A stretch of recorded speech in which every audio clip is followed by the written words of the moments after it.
Tides. So we were discussing about the movement of ocean water, and there we learned that we have divided these movement into three categories. The first one was waves, the second one is tides, and the third one is currents. So we have already discussed about the waves, and now in this video we are going to learn about the tides. What are tides and how these occur? The rhythmic rise and fall of ocean water twice in a day is called a tide.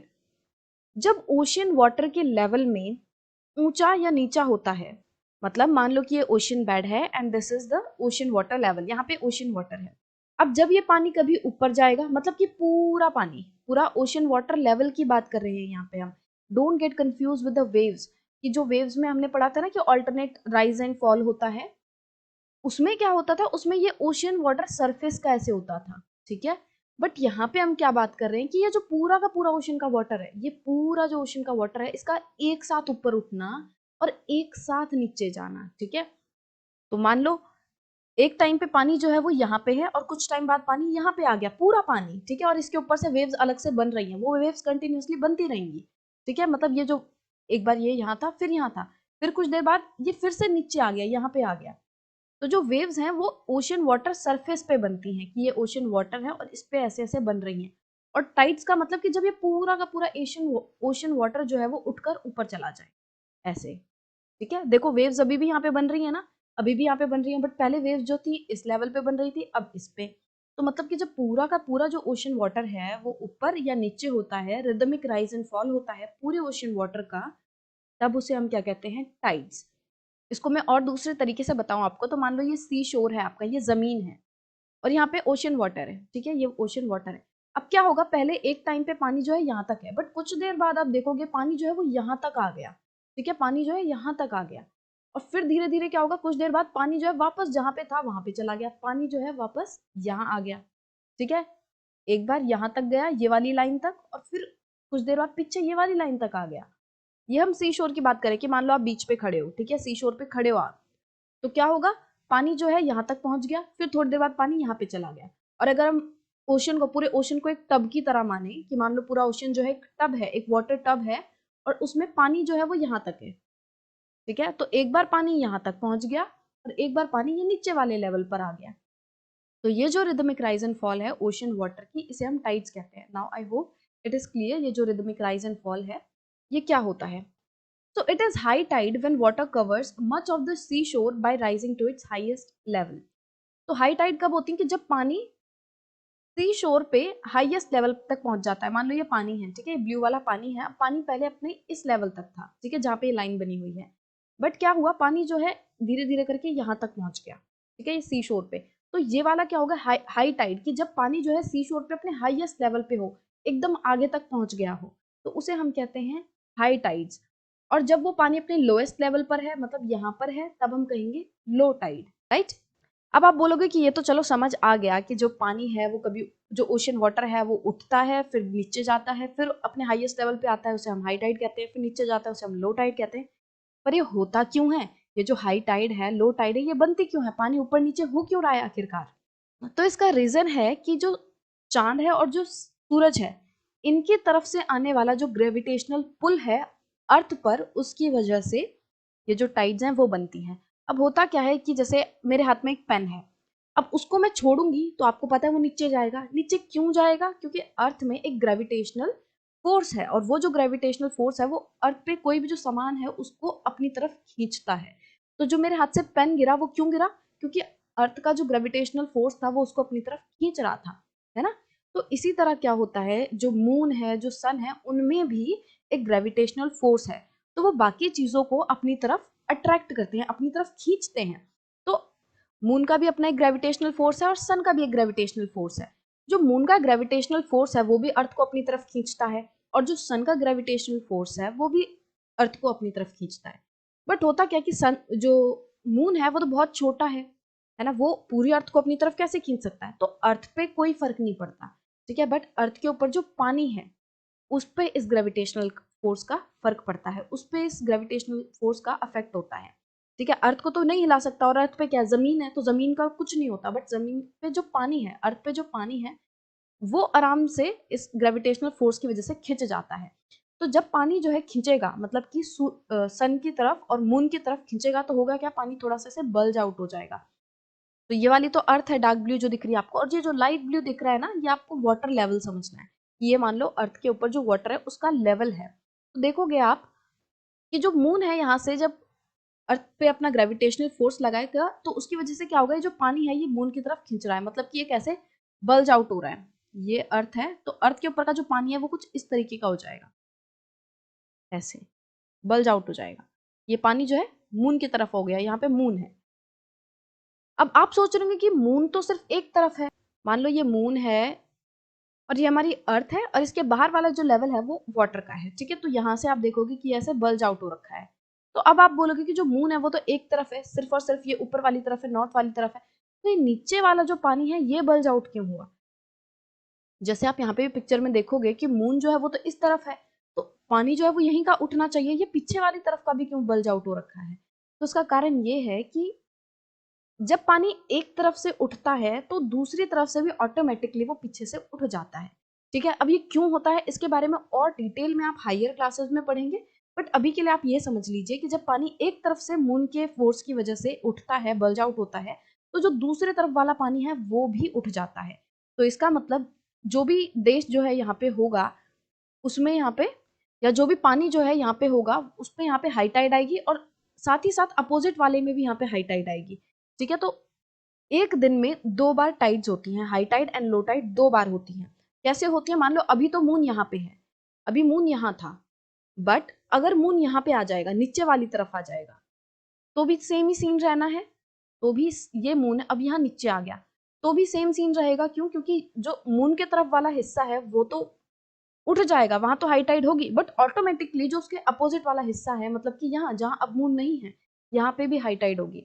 इसका मतलब एक बार moon यहाँ था, तब भी इस जगह पे हाई टाइड हुई, जो ये ऊपर वाला एरिया है यहाँ पे हाई टाइड हुई, और जब मून नीचे चला गया तब भी यहाँ पे हाई टाइड हो रही है ना।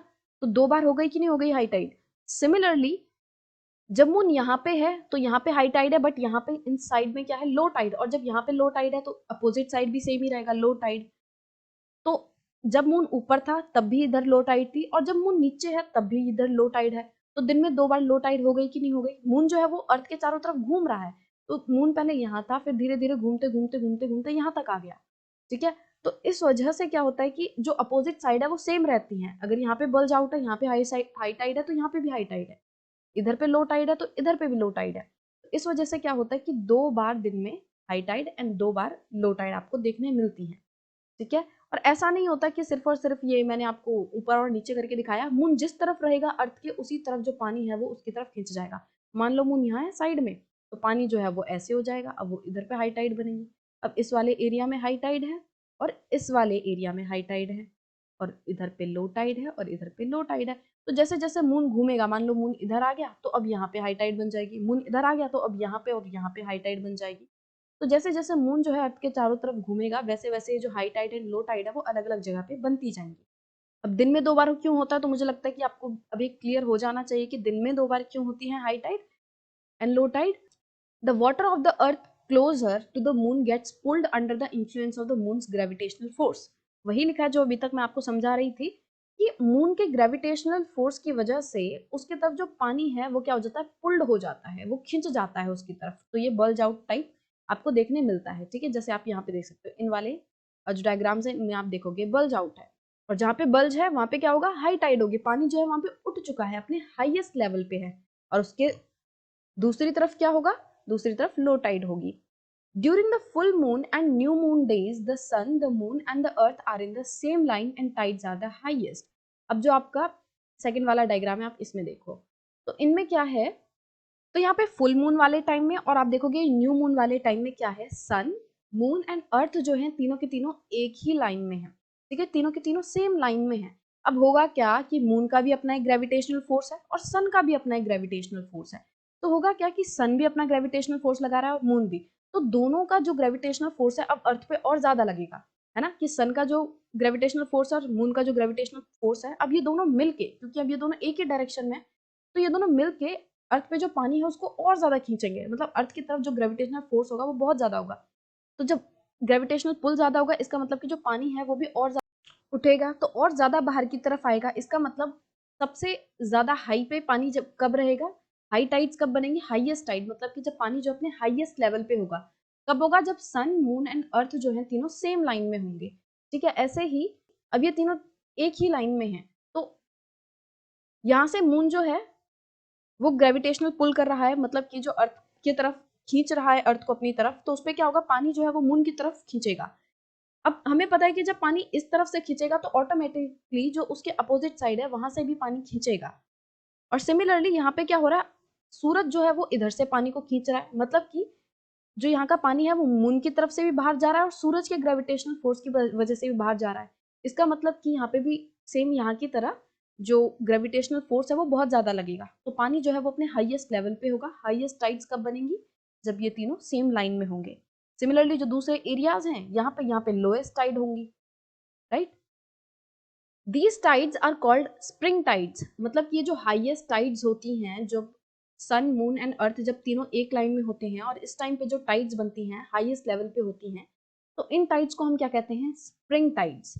ठीक है, but when the moon is in its first and last quarter, the ocean waters get drawn in diagonally opposite directions by the gravitational pull of sun and moon, resulting in low tides। तो इस time पे क्या होता है कि जब moon जो है वो अपने फर्स्ट एंड थर्ड क्वार्टर में होता है, मतलब कि जब मून यहाँ पे है और इसके यहाँ पे है, इस तरफ है, जब मून इन जगहों पे होता है तो देखोगे आप कि मून जो है वो यहाँ से ग्रेविटेशनल फोर्स लगा रहा है और सन जो है वो यहाँ से लगा रहा है। अब दोनों अलग अलग डायरेक्शंस में लगा रहे हैं। जब ये दोनों एक डायरेक्शन में लगा रहे थे तो जो ग्रेविटेशनल पुल था वो बहुत ज्यादा था, बट अब ये दोनों अलग अलग डायरेक्शंस में लगा रहे हैं, तो इसकी वजह से क्या होगा, जो ग्रेविटेशनल फोर्स है वो कम हो जाएगा।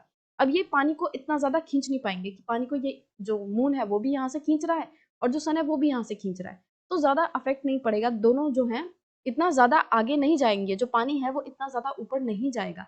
इस वजह से इस टाइम पे जो टाइड्स बनेंगी वो लो रहेंगी, वो इतनी ज्यादा हाई नहीं रहेंगी। तो आप देखोगे कि इस वाले डायग्राम में जो टाइड्स है वो इतनी ज्यादा ऊपर नहीं है, ये जो बल्ज आउट है ये वो कम सा बल्ज आउट है दोनों तरफ।